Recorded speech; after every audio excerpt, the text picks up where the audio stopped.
Informasi dari RRI Manado, RRI Gorontalo, RRI Tahuna, dan RRI Talaut dalam Lintas Magota.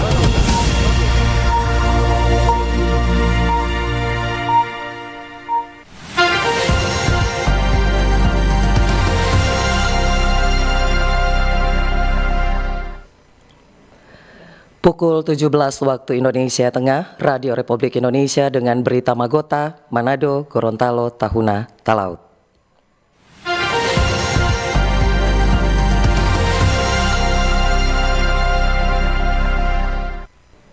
Selamat sore, kita berjumpa dalam Lintas Magota bersama saya, Teti Bahagia.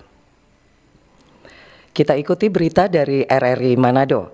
Ikatan Persaudaraan Haji Kota Bitung berharap Gubernur Julius Selvanus meminta tambahan kuota haji Sulut untuk mengurai daftar tunggu. Ikatan Persaudaraan Haji Indonesia IPHI Kota Bitung, Sulawesi Utara berharap kuota haji provinsi ini mengalami peningkatan daripada tertahan di angka 700-an calon jemaah haji per tahun. Ketua IPHI Kota Bitung, Ruslan Abdul Ghani mengatakan, dengan adanya penambahan kuota, lama menunggu yaitu belasan tahun akan berkurang secara objektif. Ya sekarang ini Pak, 10 tahun sampai 17 tahun. Ya sekarang ini untuk Bitung ini, kemarin kita ini 10 tahun. Sekarang kemarin informasi dari Kakanul sudah mencapai 17 tahun. You. Tetapi dari pemerintah provinsi akan mengupayakan kuota haji kita jangan 700 setiap tahun, bisa 1000. Kalau dia mencapai pemerintah sekarang Pak Gubernur, Pak YSK bisa mewujudkan itu, maka daya tunggu ini bisa berkurang. Mungkin misalnya 10 tahun kembali atau 9 tahun, 8 tahun. Iya. Kalau Bapak sendiri waktu itu pengalamannya seperti apa Pak? Saya 10 tahun ini, daftar tunggunya 10 tahun. Saya sekarang ini naik haji, badal haji orang tua. Badal haji itu menghajikan orang tua yang sudah meninggal. JJH Bitung yang sedang menjalani ibadah di Tanah Suci mencapai 116 orang dan sebagian insya Allah akan bergabung dengan IPHI. Saat ini tercatat haji yang aktif dalam organisasi IPHI mencapai 20 ribuan orang. Sementara itu Kepala Kantor Agama Kota Bitung Yahya Pasiak menjamin setiap saat informasi mengenai 116 calon jemaah haji Bitung akan selalu terbarukan kepada keluarga dan masyarakat. Sistematis.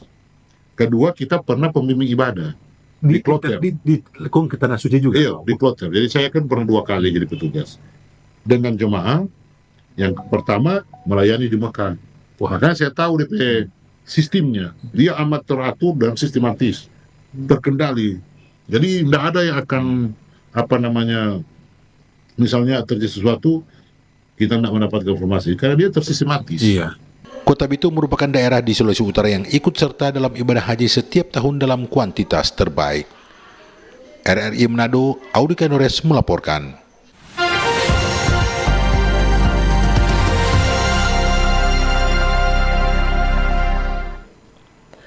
Sudiono Bambela membuktikan bahwa semangat menunaikan ibadah haji tidak lekang oleh waktu.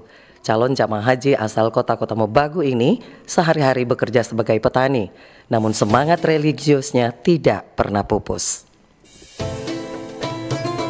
Di usia 79 tahun, Sudiono Bambela membuktikan bahwa semangat menunaikan ibadah haji tak lekang oleh waktu. Calon jemaah haji asal kota-kota Mobagu ini sehari-hari bekerja sebagai petani, namun semangat religiusnya tak pernah pupus. Sejak 2019, Sudiono telah mendaftarkan diri untuk berhaji. Butuh waktu 5 tahun dalam daftar tunggu karena kuota khusus lansia. Kini tekadnya segera terwujud. Ia bersiap berangkat ke Tanah Suci menunaikan rukun Islam kelima. Baginya, menabung bukan hanya soal finansial, tapi bentuk nyata dari keteguhan niat. Musim panen bukan hanya tentang rezeki, tapi juga momentum untuk menyisihkan hasil usaha.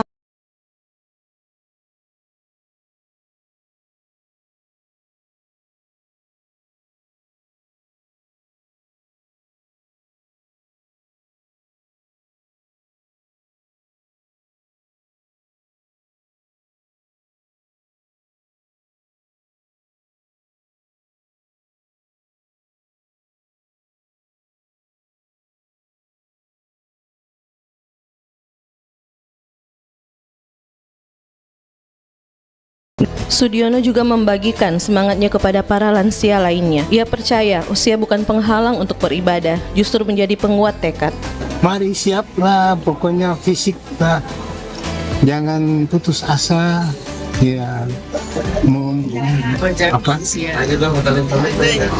menuju kan mengharapkan amalan gitu. Nah, karena orang hidup di dunia ini hanya mencari kehidupan yang selayaknya gitu, dengan yang penting beramal. Perjalanan Sudiono menjadi inspirasi bahwa kemauan kuat, kesabaran, dan strategi sederhana bisa membuka jalan menuju mimpi, meski di usia senja. Bagi Sudiono, haji bukan sekedar perjalanan spiritual, tapi juga puncak dari kesungguhan dalam menggapai harapan. Aryani Kalangi, RRI terus mengudara untuk Indonesia.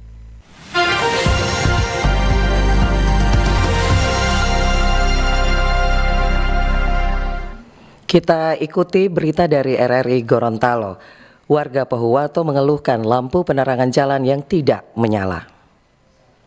Warga Kabupaten Pohuwato khususnya yang tinggal di wilayah perbatasan dengan provinsi tetangga mempertanyakan kondisi lampu penerangan jalan yang tidak berfungsi. Roni warga Popayato Barat mengungkapkan bahwa lampu jalan dari wilayah Molosifat hingga pusat kecamatan sudah tidak menyala, padahal jalan tersebut menjadi jalur utama perlintasan antar provinsi. Ia berharap pemerintah bisa segera memperbaiki karena ini menyangkut kepentingan banyak orang. Persoalan perbatasan Molosifat dengan Sulawesi Tengah itu kan perbatasan provinsi. Jadi ketika orang dari Makassar, Palu masuk ke kita itu Gorontalo, itu di situ penanganan jalannya tidak berfungsi lagi. Gelap itu Pak, perbatasan itu sampai di ibu kota kecamatan. Ya, jadi kami harap di pihak yang bertanggung jawab atas instansi mana dia, ditolong ini Pak, karena di situ minggu lalu ada kecelakaan menyebabkan meninggal dunia. Kemudian persoalan petugasnya Pak, petugas yang ada di perbatasan itu apakah dia petugas dari provinsi atau gabungan dari Pohuwat, baik pihak LAJ, kepolisian, karena memang di sini kebanyakan petugasnya itu dari Polsek Popayato Barat, malah di Polsek itu sering piketnya itu 1-2 orang. Menanggapi hal itu, Kepala Dinas Perhubungan Kabupaten Pohuwato Hardi Poha menjelaskan bahwa ruas jalan tersebut merupakan jalan nasional sehingga menjadi kewenangan Balai Pengelola Transportasi Darat BPTD. Kemarin juga 2024 itu memang sudah masuk di DIPA-nya Kementerian Perhubungan. Oleh karena ada efisiensi anggaran, di Januari kami rakor dengan BPTD itu memang sementara dipending dulu. Jadi untuk sementara juga ini 2 minggu lalu juga kami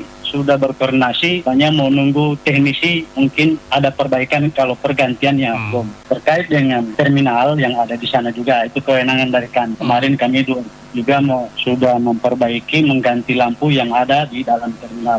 Ia menambahkan bahwa Dinas Perhubungan memiliki layanan pengaduan bagi masyarakat terkait gangguan lampu jalan. Namun apabila gangguan terjadi pada jalan yang menjadi kewenangan pemerintah pusat atau provinsi, maka aduan tersebut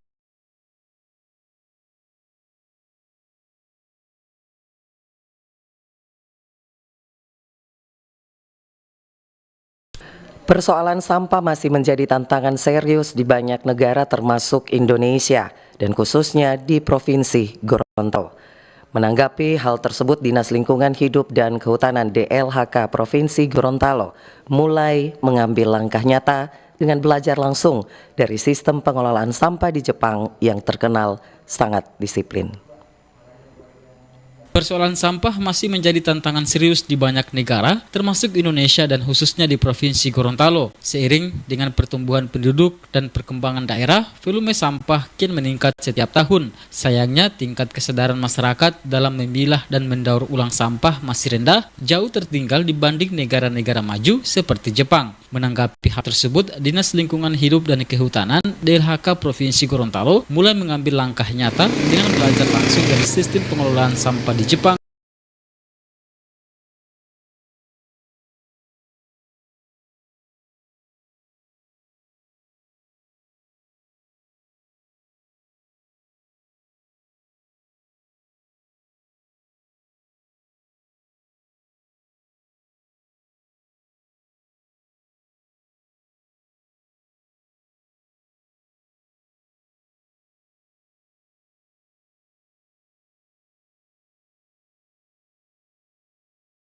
Dampaknya pada lingkungan. Kesadaran ini muncul dari hal sederhana, yakni tidak membuang sampah sembarangan.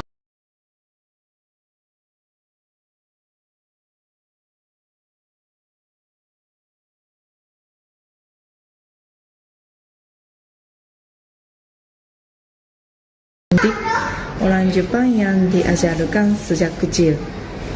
Mengajarkan untuk tidak membuatkan orang, ajarkan untuk menjaga waktu agar tidak membuat orang lain mengganggu. Berbicara dengan suara keras di kereta untuk menghormati mereka yang ingin tenang. Nagomi menjelaskan Jepang memiliki jadwal yang ketat dalam membuang sampah, bahkan semua jenis sampah memiliki jadwalnya tersendiri. Warga Jepang juga ditopang dengan budaya dan karakteristik yang diajarkan sejak kecil agar mereka tetap menjaga kedisiplinan, seperti mengajarkan untuk tidak merepotkan orang lain dan menghargai barang. Sementara itu, Kepala Bidang Pengelolaan Sampah dan Limbah B3 DLHK Provinsi Gorontalo Alim Katili terinspirasi dan merasa mendapatkan wawasan baru dari pemaparan Nagomi Mijoka yang menilai pendekatan yang digunakan negara Jepang sangat relevan untuk diterapkan di Gorontalo, terutama dalam hal edukasi dan perubahan perilaku masyarakat. Yang disampaikan Nagomi ini, kami akan mencoba mensosialisasikan ini ke kabupaten kota. Jadi Pak Kepala Dinas Lingkungan Hidup dan Kehutanan ini akan roadshow mensosialisasikan ini yang 4 atau 5 item tadi di kabupaten kota. Salah satunya juga kita akan ke sekolah-sekolah. Kebetulan juga di Dinas Lingkungan Hidup Kota Kabupaten Provinsi Gorontalo, di kabupaten kota itu ada sekolah adiwiyata. Sekolah adiwiyata yang berbudaya lingkungan. Nah, ini kita juga akan mulai dengan mensosialisasikan ini ke anak-anak sekolah, khususnya sekolah adiwiyata di tingkat SD, SMP dan Dinas Lingkungan Hidup dan Kehutanan, kata Alim, akan mengkaji lebih dalam dan menyusun rencana penerapan sistem serupa di kabupaten kota seprovinsi Gorontalo. Ia berharap dengan kolaborasi antara pemerintah daerah, masyarakat, dan pihak investor, sistem pengelolaan sampah di Gorontalo dapat ditingkatkan. Langkah Dinas DHK provinsi ini menjadi angin segar dalam upaya menjawab tantangan pengelolaan sampah yang ada di daerah. Dari Gorontalo, Rusdianita, Pro 3 RRI, terus mengudara untuk Indonesia. Lintas Magota, Manado, Gorontalo, Tahuna, dan Talaut.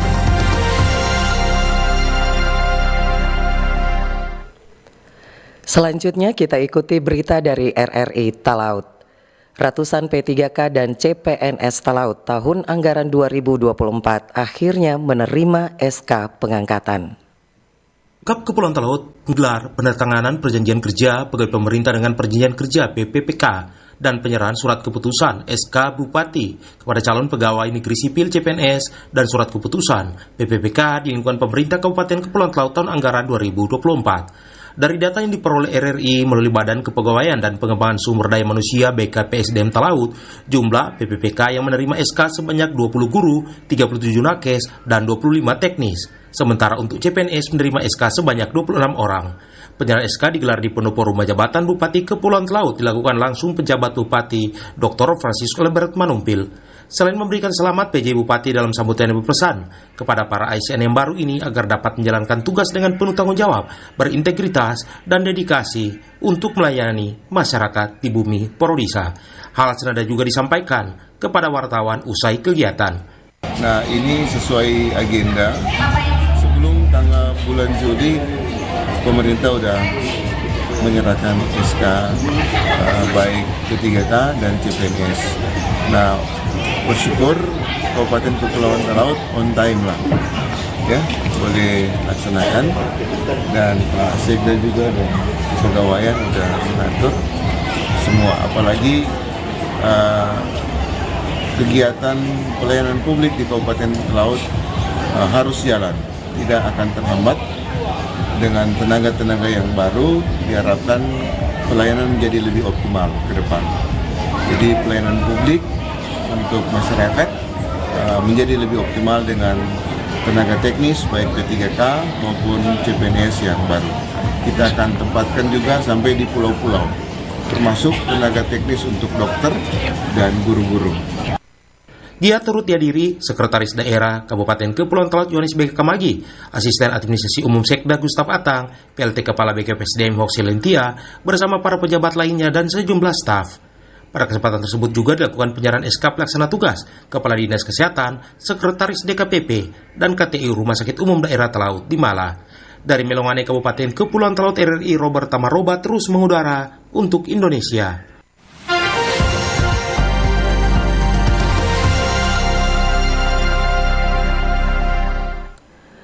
Harga beras di Kabupaten Kepulauan Talaut naik. Naiknya harga beras mempengaruhi pendapatan pedagang.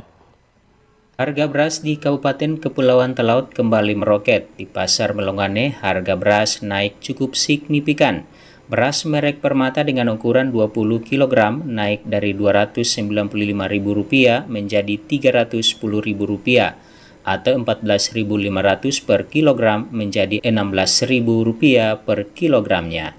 Amin, salah satu pedagang, mengakui sejak bahan pokok naik, daya beli masyarakat ikut menurun sehingga mempengaruhi pendapatan pedagang. Mata sekarang 16.000. 16. Kalau satu karung berapa? Satu karung 310. 310. Yang ukuran berapa kilogram itu? 20 gram. 20 gram. Kalau sebelumnya berapa dia? Ya? Kalau sebelumnya berapa dia? Dia sebelumnya dia 295. 295. Ya. Jadi naik ya? Iya, naik. Ya. Oke. Pengaruh nggak pendapatan itu? Pengaruh juga kan. Pengaruh. Dia menurun atau naik? Agak sedikit menurun. Ada sedikit Soalnya menurun. Kan orang kan mau bilang harga itu 3 lebih, so langsung lah. Biasanya kan cuma 295. Iya. Sekarang 310. Untuk komoditi pangan seperti beras saat ini masih dipasok dari luar daerah, sehingga harga jual beras di Talaut mengikuti harga jual dari daerah pemasok. Sementara produksi beras dalam daerah belum bisa memenuhi kebutuhan pasar. Dari Kabupaten Kepulauan Talaut, Marsuki Mengero terus mengudara untuk Indonesia.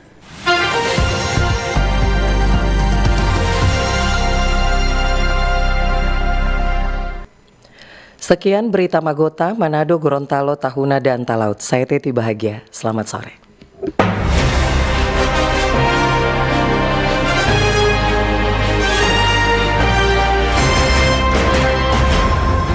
Demikian informasi dari RRI Manado, RRI Gorontalo, RRI Tahuna, dan RRI Talaut dalam Lintas Magota.